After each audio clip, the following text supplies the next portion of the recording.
দাদা মুখ কোনো কাজ কানা দেখ,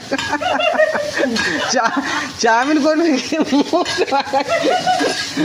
হয়ে যাবে। এটা কি হয়েছে, চাউমিন হচ্ছে দাদা? এ কত করে প্লেট দিচ্ছেন? 50 টাকা মাত্র 50 টাকা। 50 টাকা। আচ্ছা, যদি তোমার 2 প্লেট নেওয়া হয় একটু কম হবে না? 2 প্লেট 80 টাকা। 90 টাকা আসবে না? না দাদা 90 টাকা আসলাম। তাহলে কি করে পাবলিক আসবে? 90 টাকা কম নাও তবে তো আসবে। তাহলে এখন কোম্পানি ফেল হয়ে যাবে তাহলে। হ্যাঁ, তাহলে কোম্পানি ফেল হয়ে যাবে। কোম্পানি ফেল হয়ে যাবে, তাহলে মা আসবে নাকি? আপনাদের বিরিয়ানি শেষ হয়ে গেছে? বিরিয়ানি শেষ, বিরিয়ানি হারিয়ে। কে চলে বিরিয়ানি হয় কাকু? 10 কেজি, 5 কেজি। ও কাকু, কে চলে বিরিয়ানি হয়?